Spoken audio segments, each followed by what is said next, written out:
Okay, now let's look at solving oblique triangles, non-right triangles, using the law of sines. So the first thing that we have to think about is, when do we use this law of sines? So there's you can think of three different cases. Whenever you're giving two angles and a side, then you use law of sines. And not only do you use law of sines, that you know it's law of sines, the simple case. And what I mean by simple case is that you know there's exactly one triangle. And in the following video we'll do an example of that. And what I mean by AAS or ASA, what I mean there is when you're given information, you always have information on two angles and one side. The other case when we use law of sines is when you have an angle and a side, but the angle is not between the two sides. And then we also use the law of sines, but it's the law of sines what's called the ambiguous case.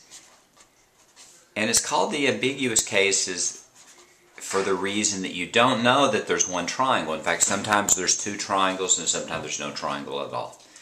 And we actually don't do that in this video, we do that in a follow-up video. So let's talk about what the law of sines is. So what we're going to do is we're going to use some notation first. And the notation that we're going to use is we're going to use A, B, and C for sides, and capital A and capital B and capital C for angles. And we're going to define it in such a way that the side opposite angle A is called lowercase a, and the side opposite uppercase B is called lowercase b, and the side that's opposite angle C is going to be called lowercase c. And in that case, the law of sines simply states that the ratio of A over sine of angle A is equal to B over sine of angle B is equal to C over sine of C.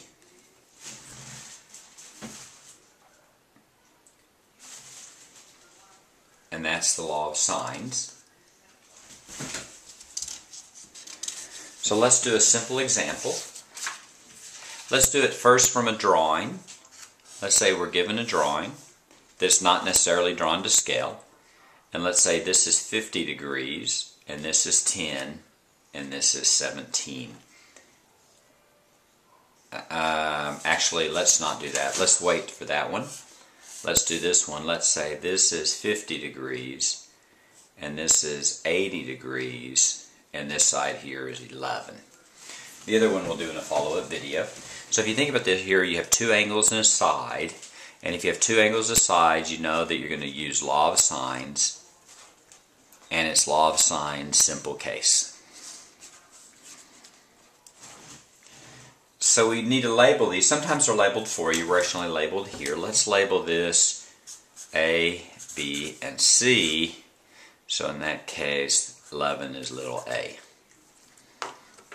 So let's plug this in. You have A over sine A is equal to B over sine B. It's equal to C over sine C. And let's plug in what we know here. We know A is 11. Sine A is 50. We don't know side B. It looks like we don't know angle B, but we actually do. If the three angles add up to 180, and this is 80 and this is 50, then you know that 80 plus 50 is going to be, is that 130? So that's 180 minus 130, so the other angle is also going to be 50. So you have B over sine 50 is equal to C over sine 50. And at this point, one of these three ratios will simply be a number. In this case, it's this one, 11 over sine 50. So let's go ahead and plug that into our calculator. Make sure that your calculator is set to degrees. 11 over sine 50 is going to be 14.36. So now you end up with two different problems.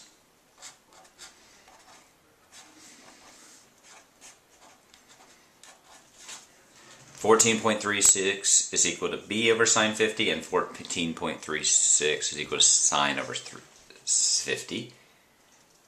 And now you simply solve those two problems.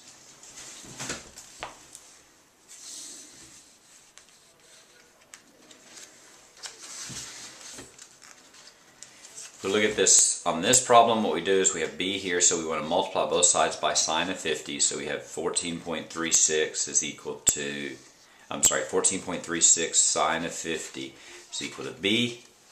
We simply plug that into our calculator. 14.36 times sine of 50 .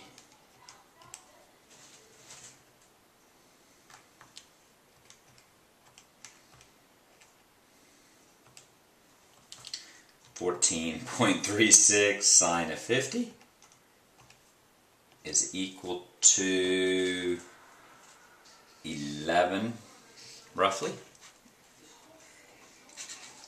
And here we have 14.36 times sine 50 is c, and c is approximate. Let's plug that in, and we get 11 there. So now you know everything you know about that triangle. You know all three sides and all three angles. And that's how you do law of sines, at least when you have a simple case, which is two angles and a side.